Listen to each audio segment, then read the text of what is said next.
You may think you know the boundaries of evil, that you can sense it in the world around you. A shadow in the alley, a whisper in the dark, a chill that crawls up your spine when you're alone. But what if evil wore the face of a child? What if it lived among us, unnoticed? Its true nature, hidden behind a mask of innocence. In the summer of 1867, in the heart of Missouri, a story unfolded that would force an entire community to confront that question. This is not a tale for the faint of heart. It is a record of horror, of curiosity gone rotten, of the darkness that can take root in the most unlikely of places. The Caldwell farm had always stood apart from the rest. Its fields stretched out in neat rows, bordered by ancient oaks and tangled thickets. The house itself was sturdy, built by hands that believed in the promise of the land. But by the time Timothy Caldwell arrived, that promise had withered. The war had taken James Caldwell, leaving his wife Martha to struggle alone.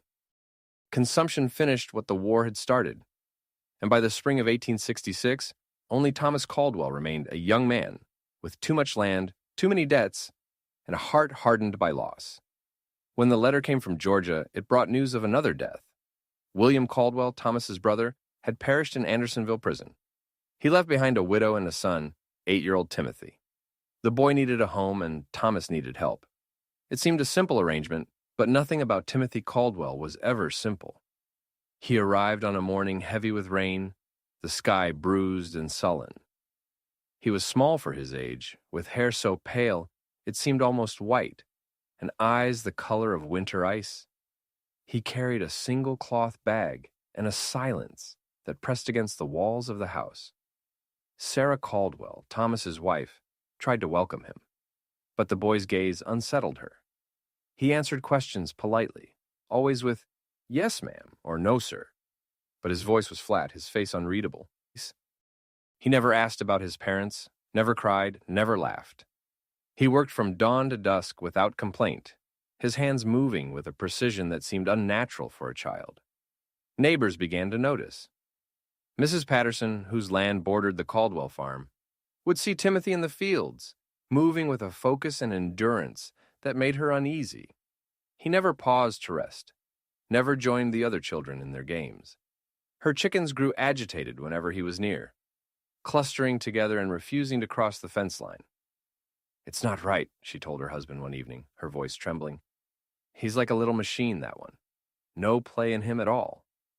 Dr. Samuel Harding, the only physician for Miles, was a man who prided himself on his rational mind. He had seen horrors in the war that would haunt him for the rest of his days, but nothing prepared him for the first time he met Timothy Caldwell. The boy was polite, attentive, and eerily calm. He answered questions with a precision that seemed rehearsed, his gaze steady and unblinking. Harding wrote in his journal that night, "There is a quality to the Caldwell boy's attention that I find deeply disquieting. He studies people as I might study a specimen under glass. I cannot shake the feeling that, in his presence, I am the one being observed." The first death came on a day so hot the air shimmered above the fields. Little Mary Fletcher, the blacksmith's daughter, was known for her laughter and her wandering feet. She vanished near Willow Creek, a shallow stream that wound through the Caldwell property. It was Timothy who found her. He arrived at the Fletcher home, his clothes damp, his face pale. "Mrs. Fletcher," he said, "I found Mary by the creek. She's not breathing." The search party found Mary face down in water, barely knee-deep. Dr. Harding pronounced her dead in accident, he said, though something about the scene troubled him. Timothy's account was too detailed, too precise. He described the position of Mary's body, the way her dress had snagged on a branch, the color of the water around her face. When asked how he'd found her, Timothy said he was searching for a lost calf. The calf was found 2 days later, grazing far from the creek. At the funeral, Timothy sat with his head bowed, his expression solemn. But Mrs. Patterson, watching from across the church, noticed that his eyes were dry, his gaze sharp and unblinking.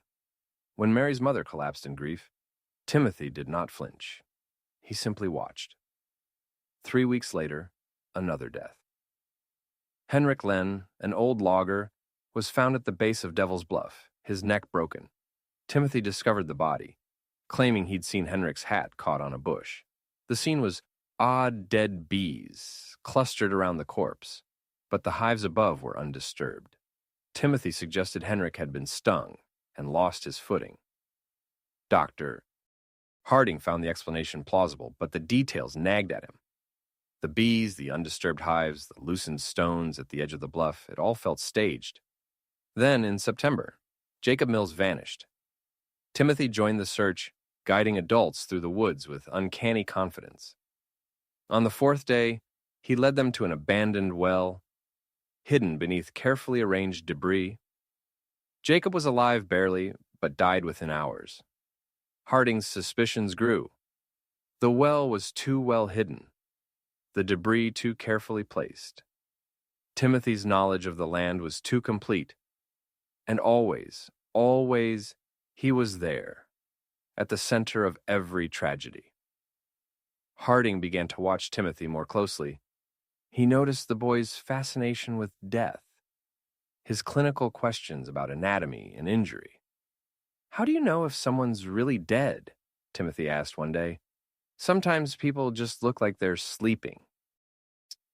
He listened to Harding's stories of battlefield surgery with rapt attention, asking about pain, about blood, about the sounds men made as they died. Did they scream when you cut off their arms? Or were they too hurt to make noise? Harding tested Timothy, feeding him false information about injuries and death. The boy never challenged him, but Harding could see him filing away every detail, building a private library of knowledge. Livestock began to die on neighboring farms.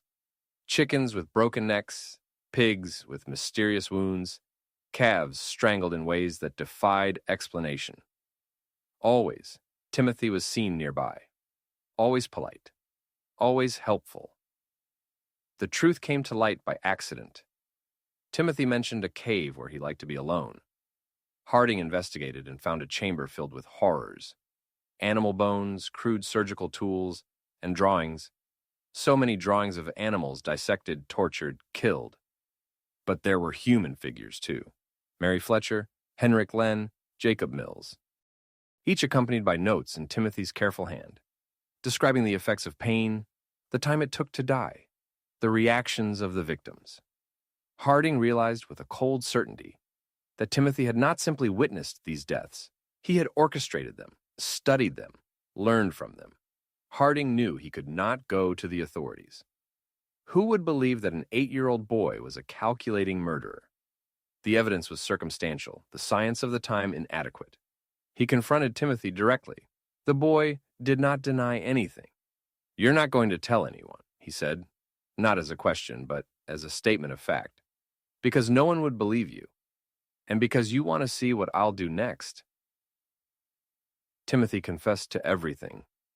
How he had drowned Mary, engineered Henrik's fall, starved Jacob in the well.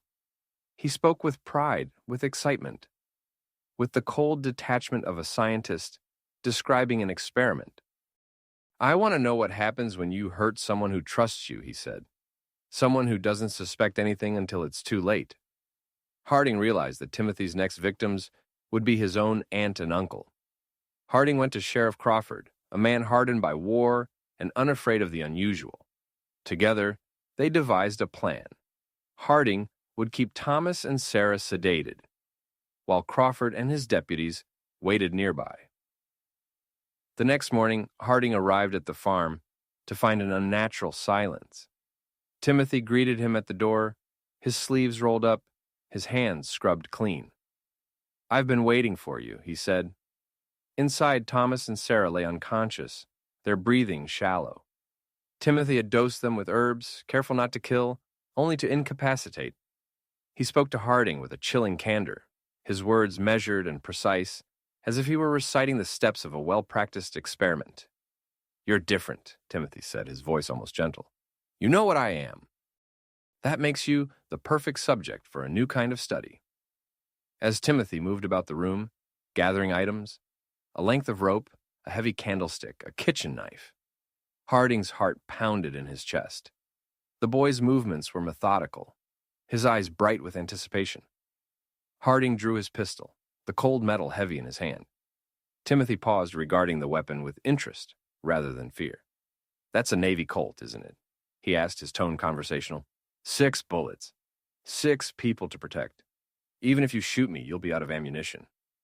The boy stepped closer, his gaze unwavering. "You want to know how I became what I am?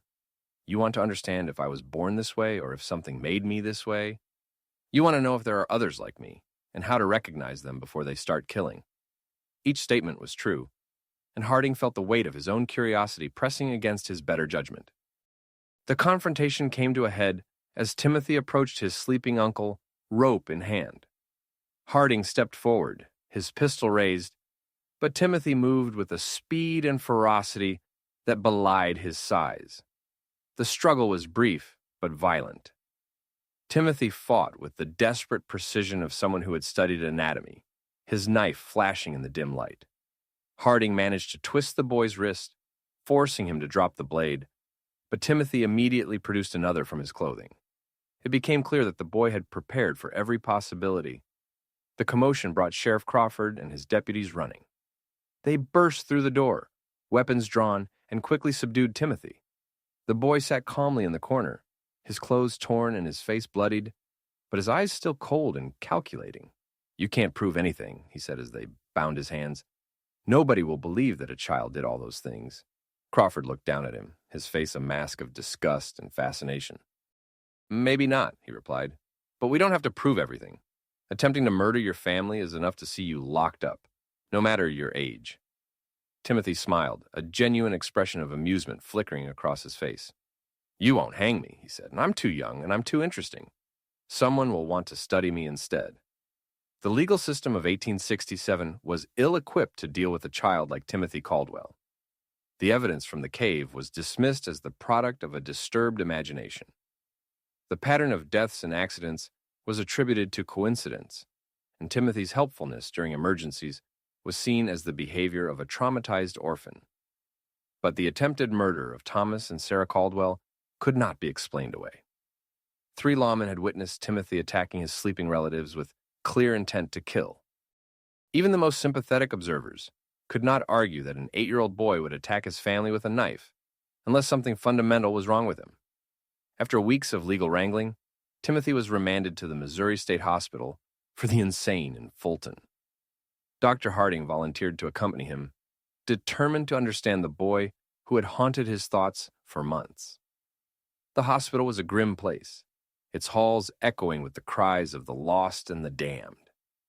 Timothy adapted quickly, learning to mimic the emotions and behaviors expected of him. He cried when discussing his crimes, expressed remorse that seemed genuine, and thanked the staff for their care. But Harding saw through the performance.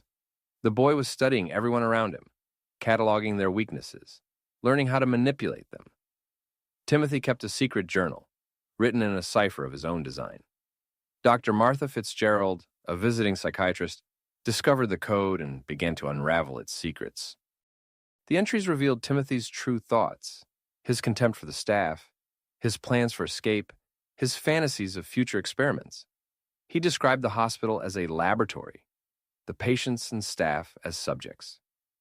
Day 47, one entry read, "Dr. F believes my tears are real." Her response pattern indicates increased sympathy. Estimate 3 more weeks to establish sufficient trust for physical contact during sessions. Strange things began to happen at the hospital. Patients died in accidents that bore the hallmarks of Timothy's methods falls, heart attacks, unexplained injuries. Staff reported nightmares, feelings of being watched, a sense of unease that grew with each passing day.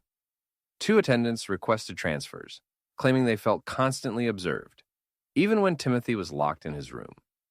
Dr. Fitzgerald found herself waking in the night, certain that someone was standing at the foot of her bed. In the summer of 1868, Timothy Caldwell disappeared. The official report claimed he escaped during a transfer between buildings, but Harding knew better. The boy had spent months preparing, manipulating the staff, learning the routines of the hospital. He was gone, and the darkness he carried with him would not be contained. Harding spent the rest of his life tracking reports of suspicious deaths and accidents across the Midwest.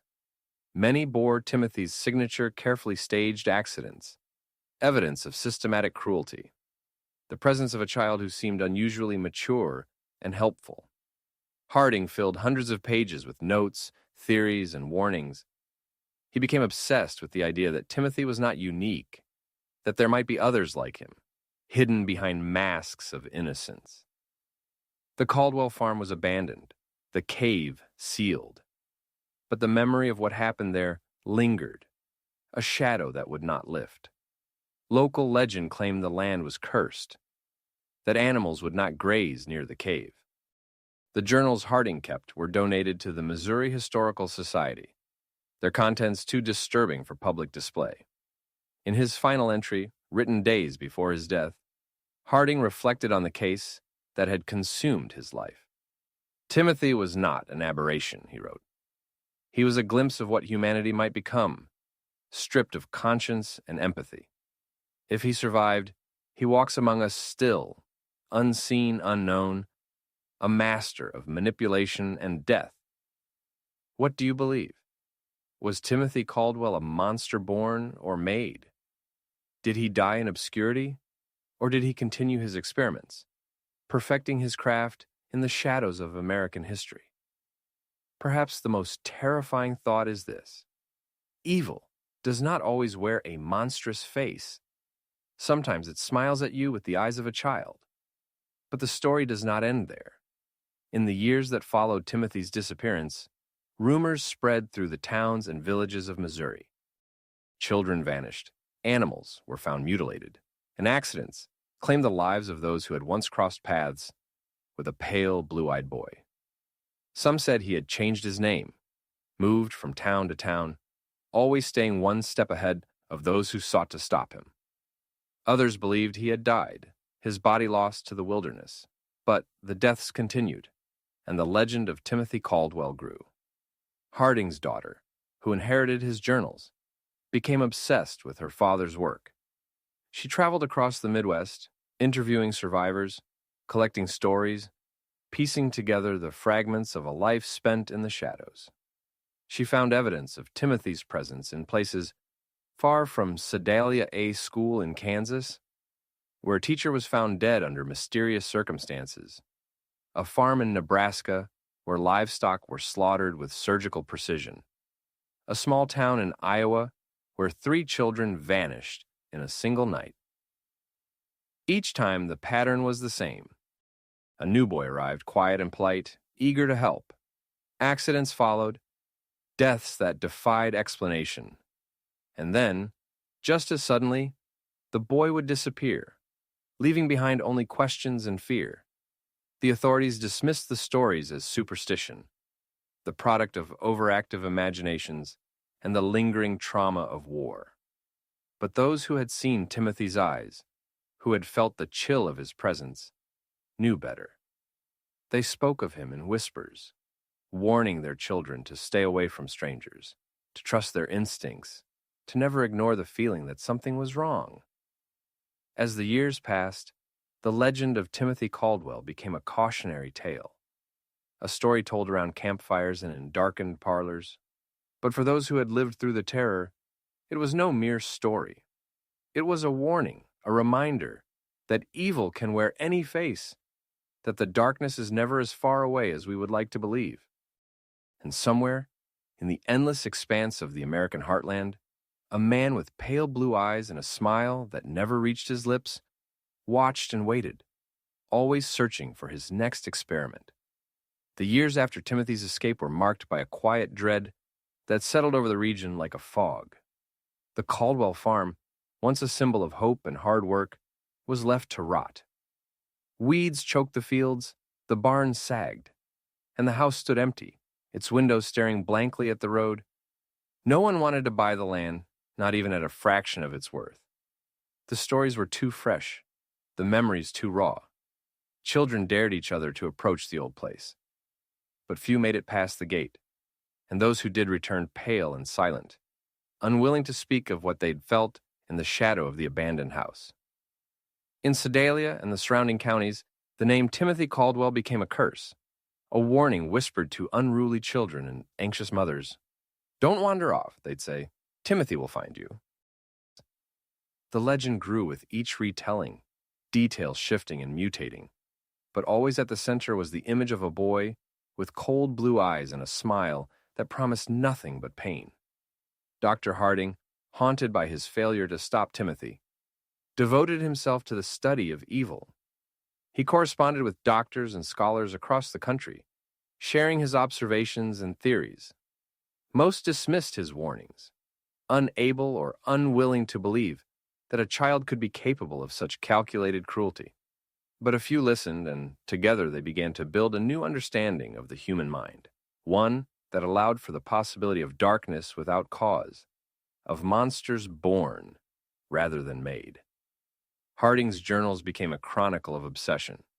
He documented every rumor, every unexplained death, every whisper of a child who did not belong. He mapped the spread of fear, tracing it from Sedalia to distant towns and cities. He interviewed survivors, piecing together the fragments of Timothy's passage through their lives. The stories were always the same. A new boy, quiet and helpful, accidents and deaths, and then nothing. The boy was gone, leaving behind only questions and scars. In one town, a teacher was found dead in her classroom, her body arranged with a precision that suggested both knowledge and contempt. In another, a family's livestock was slaughtered in a single night, each animal killed with a single, expertly placed blow. In a third, 3 children vanished from their beds, their windows left open to the night. Each time, the authorities found nothing but confusion and fear. Each time, Harding added another entry to his growing collection of horrors. But Timothy was not content to remain a legend. He craved understanding, recognition, the thrill of discovery. He left clues for those clever enough to find them, drawings hidden in library books, coded messages scratched into the walls of abandoned buildings, the occasional letter sent to a newspaper or a doctor who had caught his interest. The letters were always polite, always precise, and always signed with a name that was not his own. But Harding recognized the handwriting, the turn of phrase, the cold curiosity that ran through every line. In one letter, Timothy wrote, "You seek to understand me, Dr. Harding, but you cannot. You are limited by your own emotions, your need to believe in goodness. I am not like you. I am not like anyone you have ever known. I am the future, the next step in human evolution. I am what comes after empathy." The letter was unsigned, but Harding knew. He read it over and over, searching for meaning, for hope, for some sign that Timothy could be stopped. But there was nothing, only the certainty that the boy he had tried to save was lost forever. As the years passed, Harding's health declined. He grew thin and frail, his hands shaking as he wrote his final entries. He dreamed of Timothy, of blue eyes watching him from the darkness, of a voice whispering secrets he could never repeat.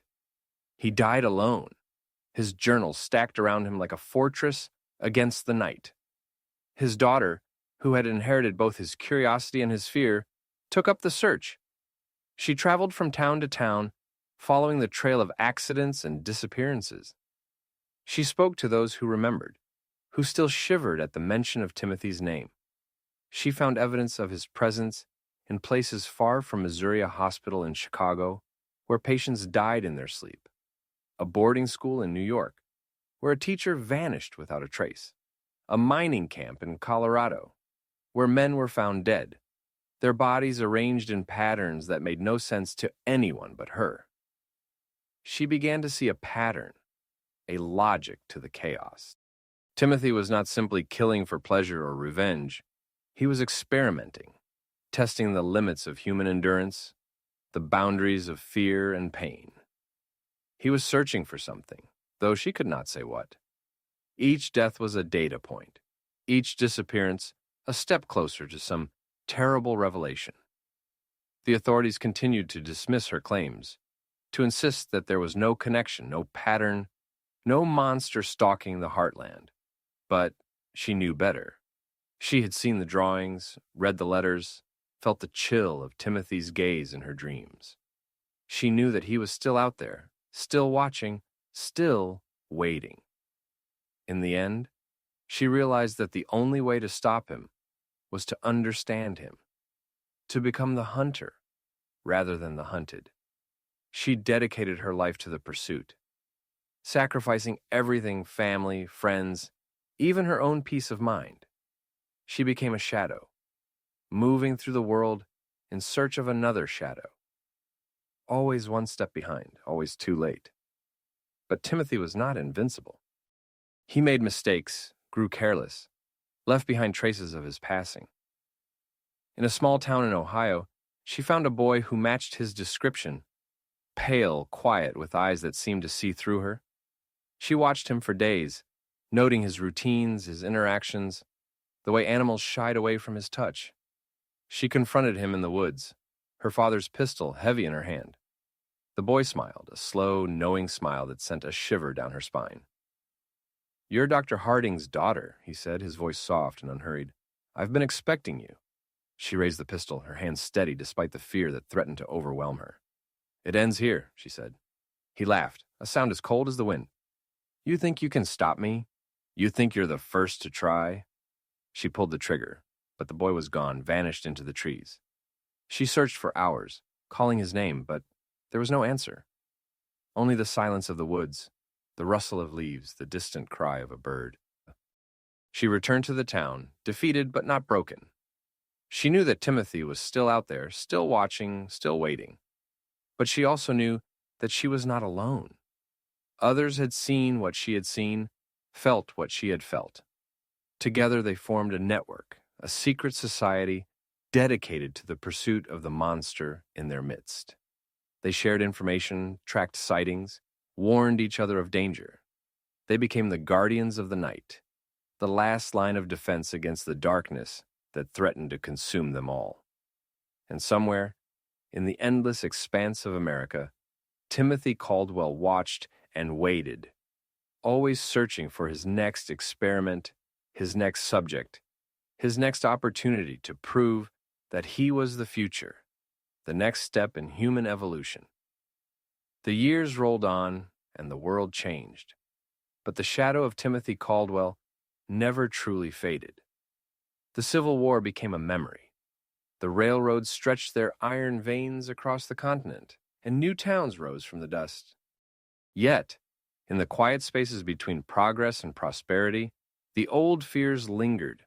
Stories of the pale boy with the cold blue eyes were told in whispers, passed from parent to child, from neighbor to neighbor. Some dismissed them as superstition, the residue of a more fearful age.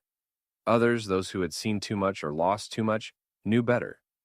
In the 1870s, a series of unexplained tragedies swept through the small towns of the Midwest.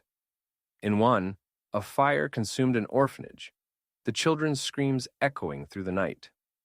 The cause was never determined, but witnesses spoke of a new boy who had arrived only weeks before, a boy who vanished in the chaos.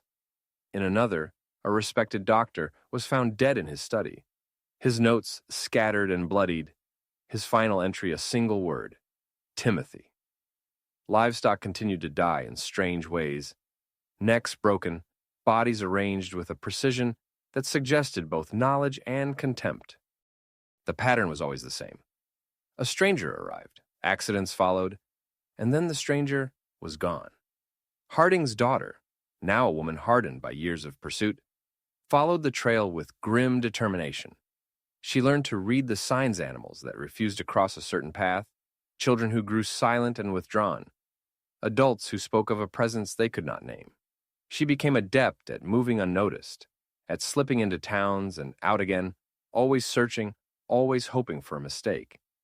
In Kansas, she found a school where the children spoke of a game called the Watcher. The rules were simple.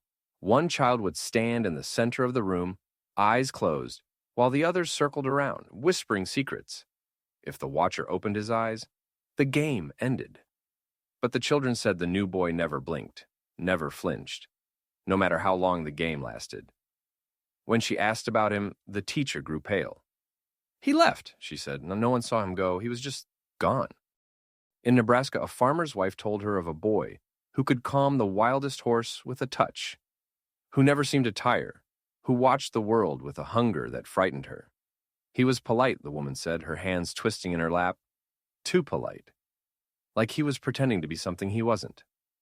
The boy had left after a series of accidents, tools gone missing, animals found dead, a neighbor's child lost in the woods and never found.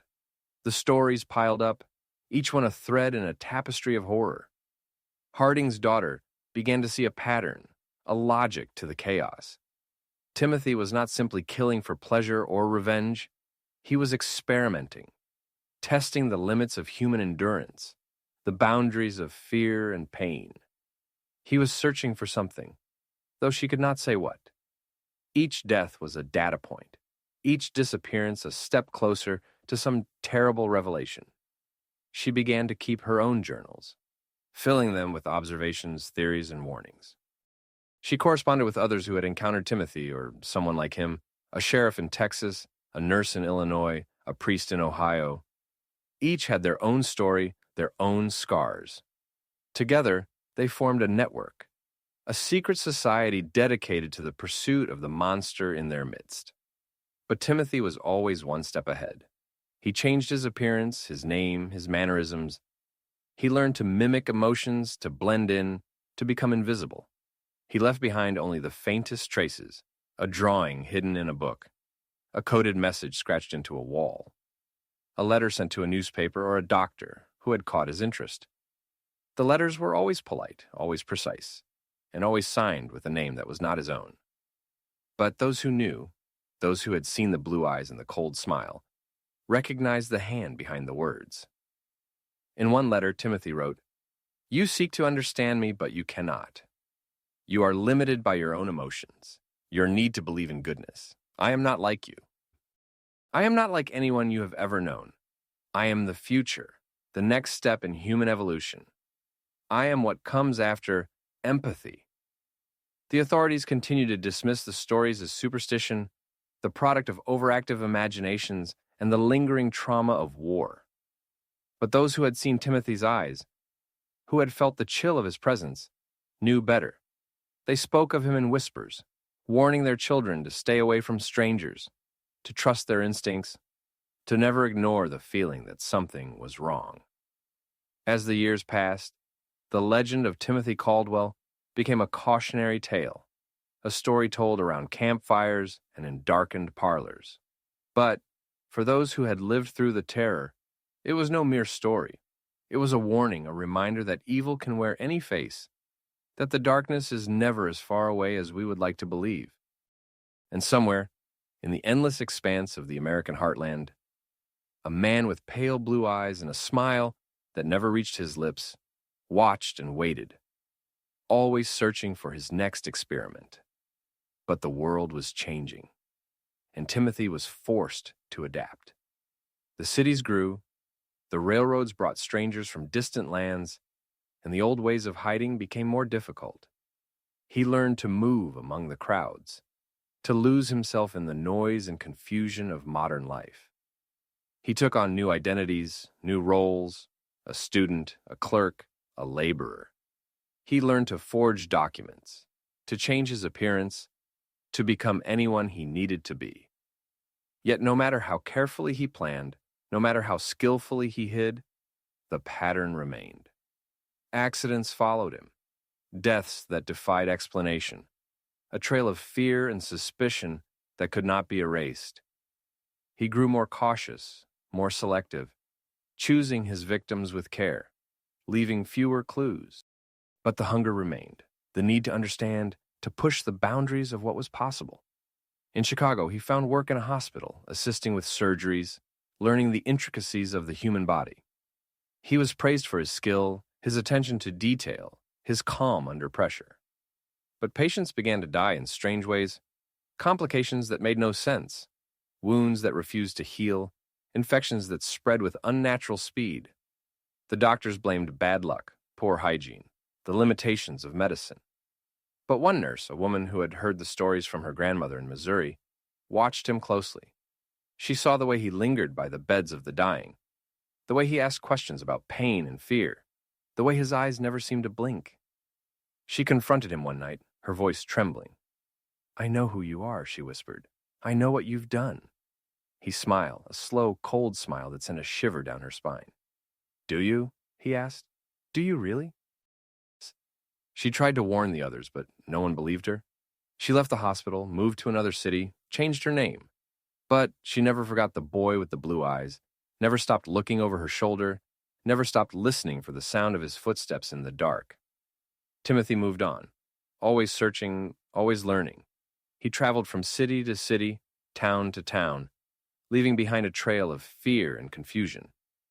He became a legend, a ghost story, a name whispered in the dark. But for those who had seen him, who had felt the chill of his presence, he was all too real. And so the story continued, year after year, decade after decade. The world changed, but the darkness remained, always waiting, always watching, always hungry. But as the decades slipped by, the legend of Timothy Caldwell began to mutate, taking on new forms as it was passed from one frightened generation to the next.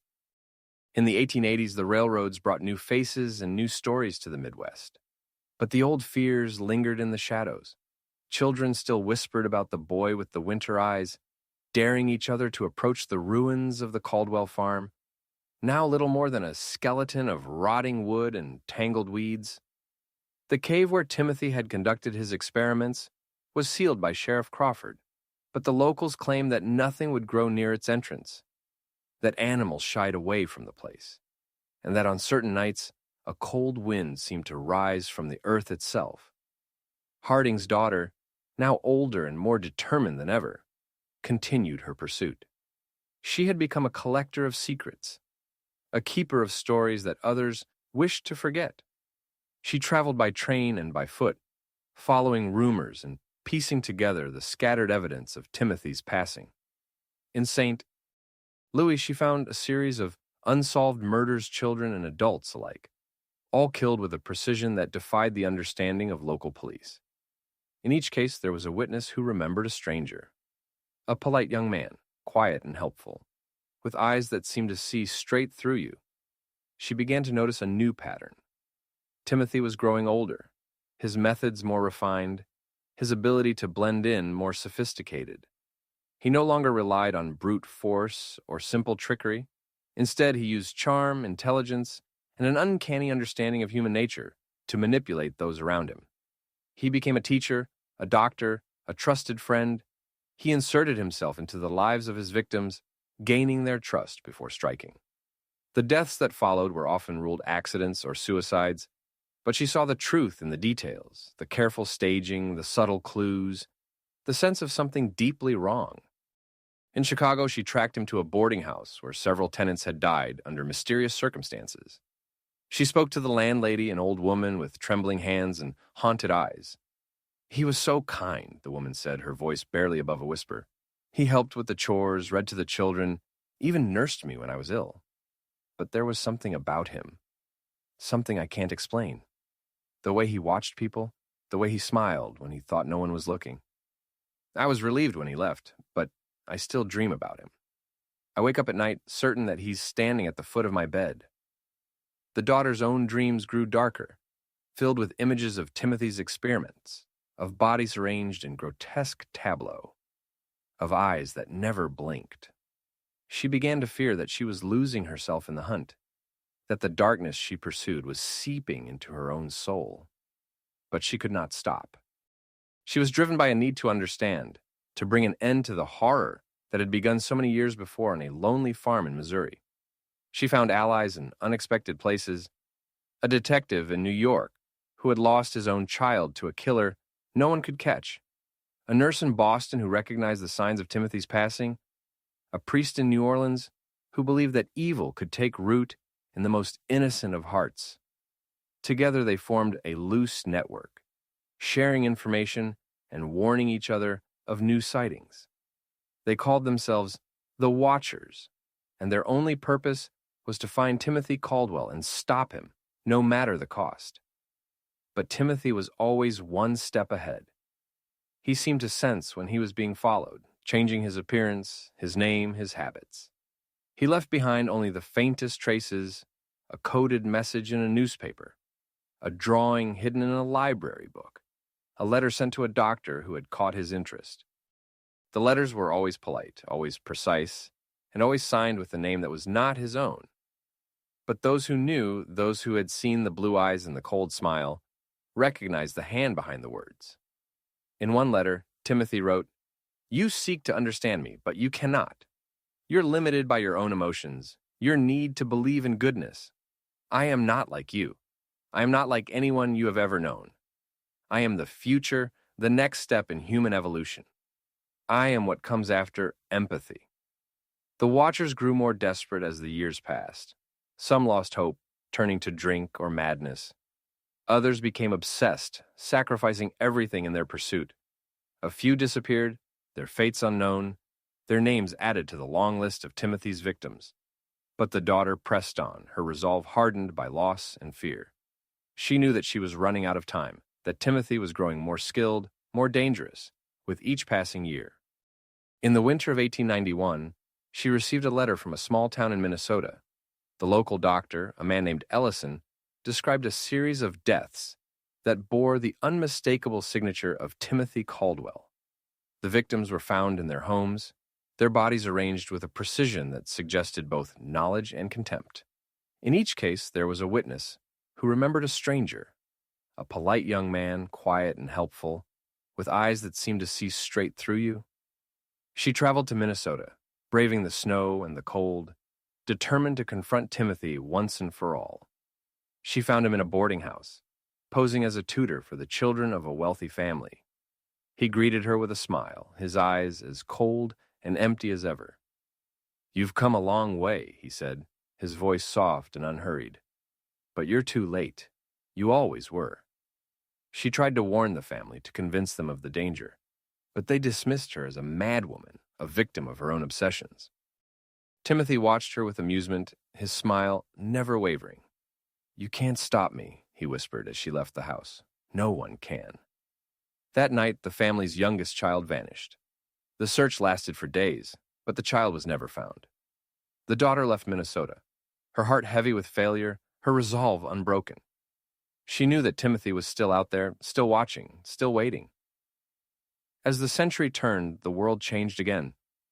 The old fears faded, replaced by new anxieties and new dangers. But the legend of Timothy Caldwell endured, passed from one generation to the next, a warning and a curse. The watchers continued their work, their numbers dwindling, but their purpose unchanged.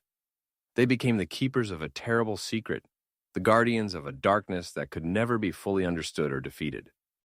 And somewhere, in the endless expanse of America, Timothy Caldwell watched and waited, always searching for his next experiment, his next subject, his next opportunity to prove that he was the future, the next step in human evolution. The 20th century dawned, and with it came new inventions, new wars, and new ways to explain away the darkness that sometimes crept into the lives of ordinary people. But in the quiet corners of the country, the old stories persisted. The Caldwell farm, now little more than a memory, was swallowed by the wild, its fields overtaken by thickets and brambles, the house collapsing in on itself, the cave sealed and forgotten by all but a few. Yet, the land seemed to remember. Hunters spoke of strange silences near the old property, of animals that refused to cross certain boundaries, of a coldness that lingered even on the hottest days. The watchers, though fewer in number, continued their work. They adapted to the times, using telegraphs and, later, telephones to share information, to warn each other of new sightings, new patterns. They tracked Timothy's movements as best they could, piecing together his trail from newspaper clippings, police reports, and the whispered stories of those who had encountered him. He was no longer a boy, but a man, ageless, it seemed, his features shifting just enough to avoid recognition, his eyes always the same, pale, cold, and empty.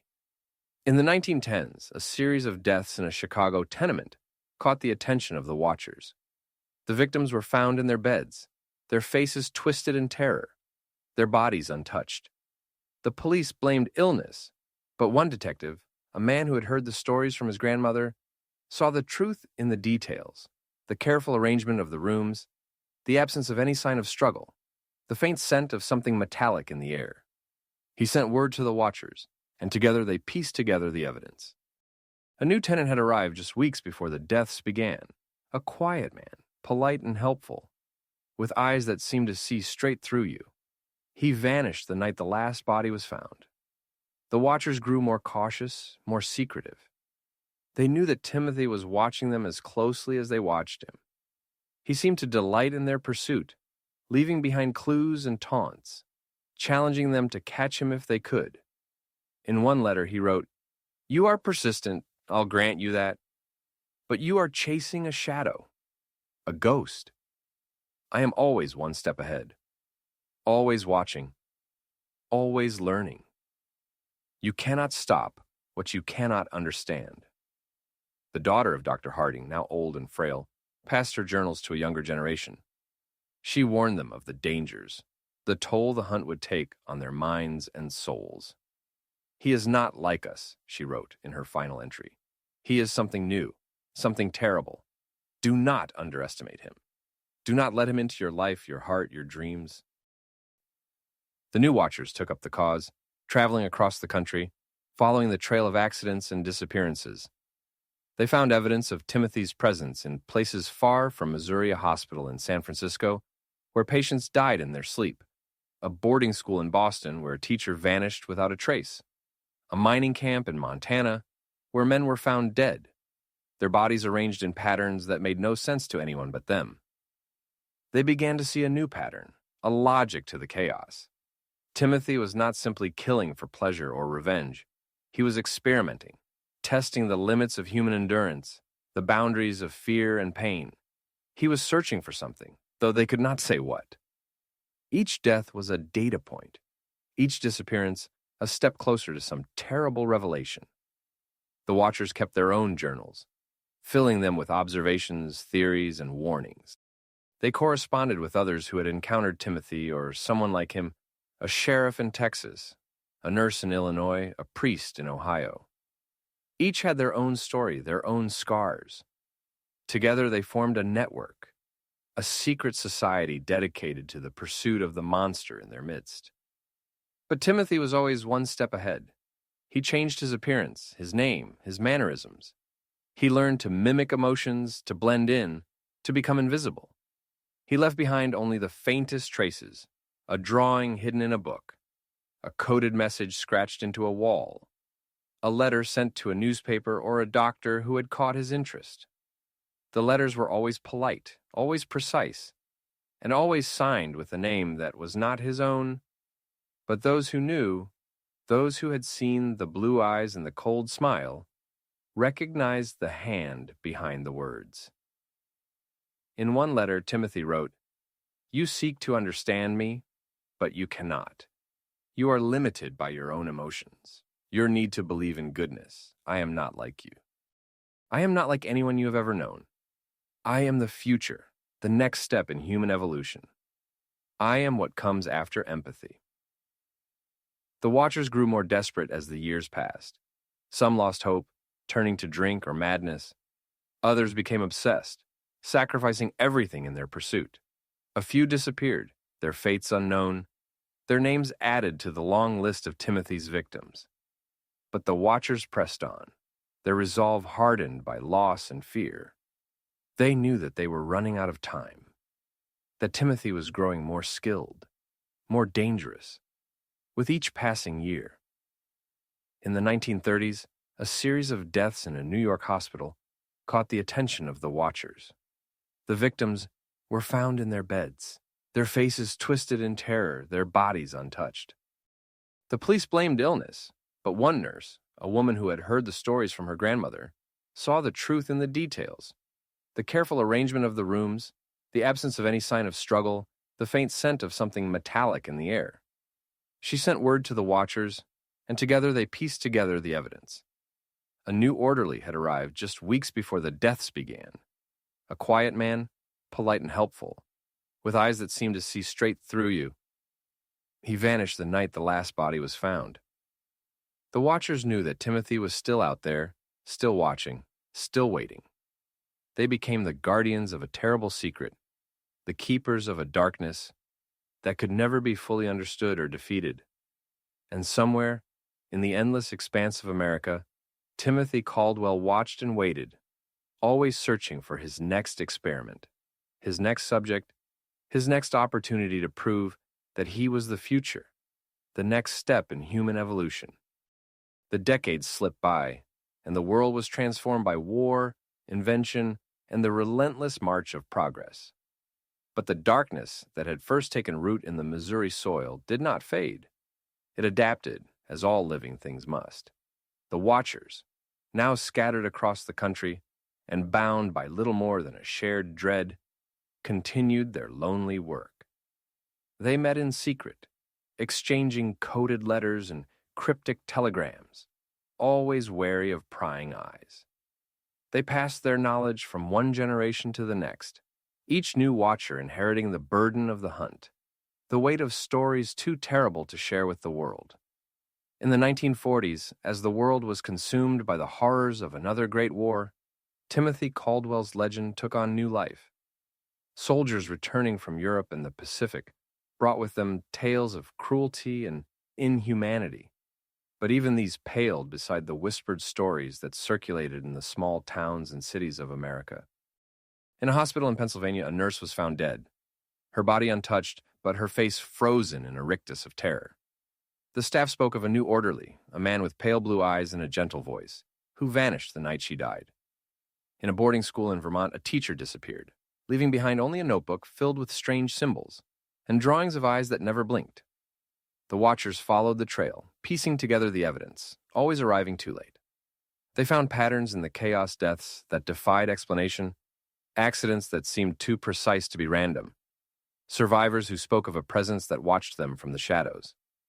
They learned to look for the signs, animals that refused to cross a certain threshold, children who grew silent and withdrawn, adults who spoke of dreams filled with cold blue eyes. Timothy, now a man in the prime of life, moved through the world with ease. He changed his name, his appearance, his story. He became a doctor, a teacher, a caretaker. He gained the trust of those around him, insinuating himself into their lives, their families, their secrets. He studied them, learned their fears, their weaknesses, their hopes. And when the time was right, he struck always with precision, always with purpose, always leaving behind just enough doubt to avoid suspicion. But the hunger that had driven him as a child had grown more complex. He no longer killed simply to satisfy his curiosity. He sought understanding, mastery, control. He wanted to know what made people break, what made them fight, what made them surrender.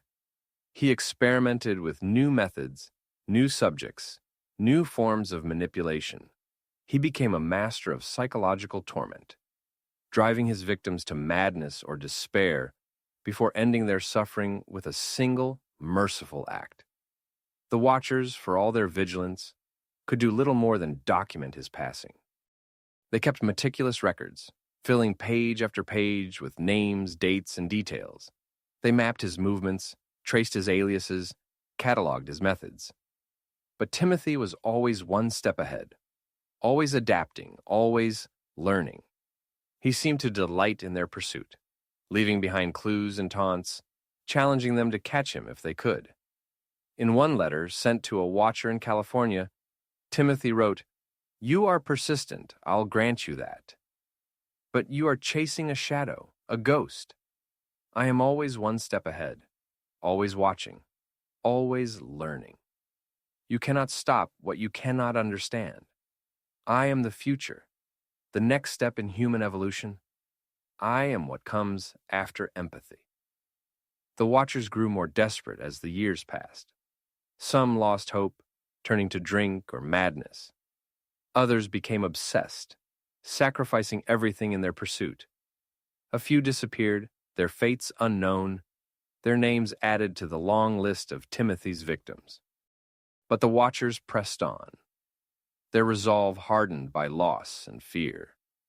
They knew that they were running out of time, that Timothy was growing more skilled, more dangerous, with each passing year. In the 1960s, As the world was gripped by new fears and new uncertainties, Timothy's legend resurfaced in the most unlikely of places. In a psychiatric hospital in New York, patients began to die in their sleep, their faces twisted in terror, their bodies untouched. The staff blamed illness, but one nurse, a woman who had heard the stories from her grandmother, saw the truth in the details, the careful arrangement of the rooms, the absence of any sign of struggle, the faint scent of something metallic in the air. She sent word to the watchers, and together they pieced together the evidence. A new orderly had arrived just weeks before the deaths began.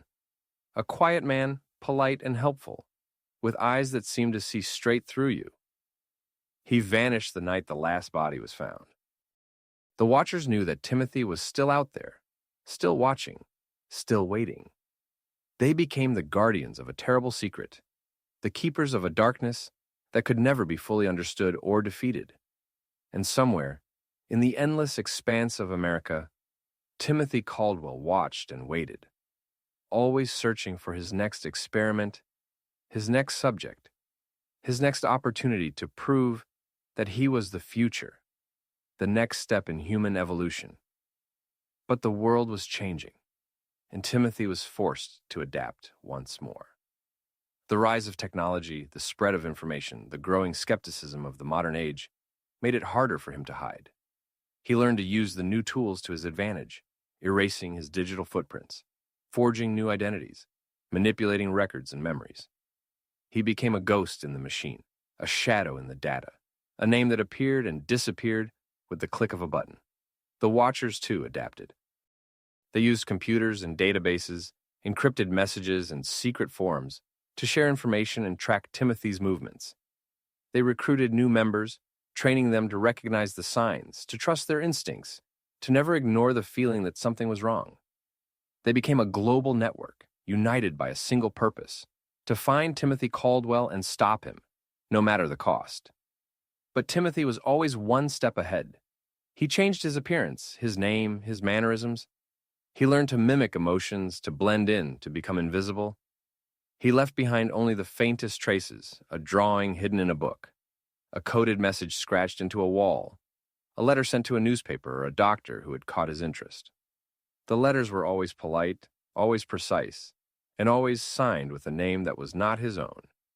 But those who knew, those who had seen the blue eyes and the cold smile, recognized the hand behind the words. In one letter, Timothy wrote, "You seek to understand me, but you cannot. You are limited by your own emotions, your need to believe in goodness. I am not like you. I am not like anyone you have ever known. I am the future, the next step in human evolution. I am what comes after empathy." The watchers grew more desperate as the years passed. Some lost hope, turning to drink or madness. Others became obsessed, sacrificing everything in their pursuit. A few disappeared, their fates unknown, their names added to the long list of Timothy's victims.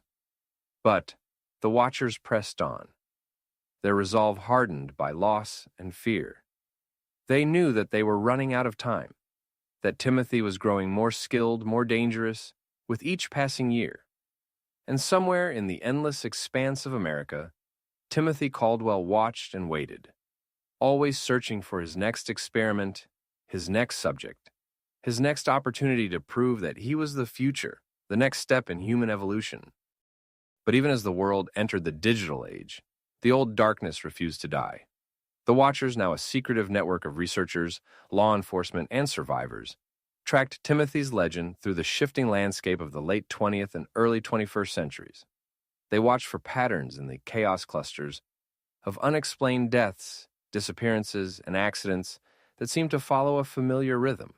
They scoured online forums, hospital records, and news archives, searching for the telltale signs: a new face in town, a string of tragedies, a polite stranger with eyes that seemed to see through you.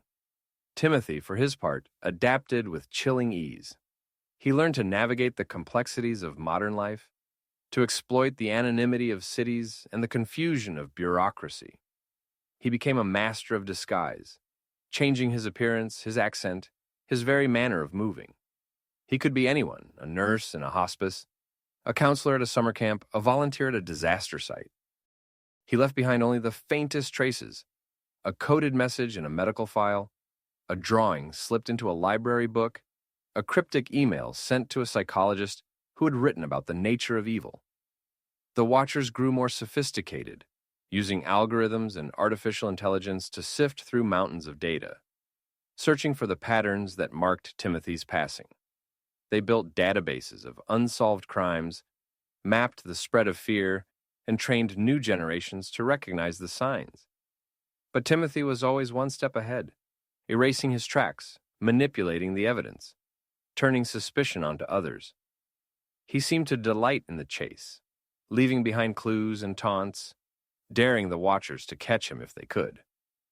In one chilling incident in the early 2000s, a series of unexplained deaths swept through a children's hospital in the Midwest. The victims were all terminally ill. Their deaths ruled natural by the authorities. But a young doctor, new to the hospital and haunted by stories her grandfather had told her, noticed something strange. The children all died on nights when a particular nurse was on duty. A nurse who was always polite, always helpful, and who had arrived only months before.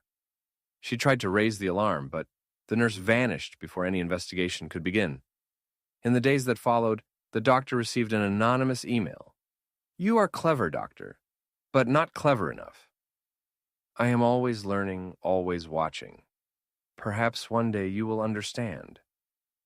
The Watchers added the incident to their growing archive, another data point in a pattern that stretched back more than a century. They debated theories, argued over strategies, and shared their fears in encrypted chat rooms. Some believed that Timothy was no longer human, that he had become something else, an idea, a contagion, a force of nature. Others insisted that he was still flesh and blood, still driven by the same cold curiosity that had first manifested in the fields outside Sedalia. But all agreed on one thing: Timothy Caldwell was still out there, still searching for new subjects, new experiments, new ways to test the boundaries of human suffering. In the quiet moments between the hunt, the Watchers reflected on the cost of their obsession. Many had lost families, friends, even their own sense of self. They lived in a state of constant vigilance, never trusting strangers, always looking for the glint of blue in a crowd. Some wondered if the pursuit itself was a kind of madness, a curse passed down from Dr. Harding and his daughter, a legacy of fear that could never be escaped. Yet for all their doubts, they pressed on.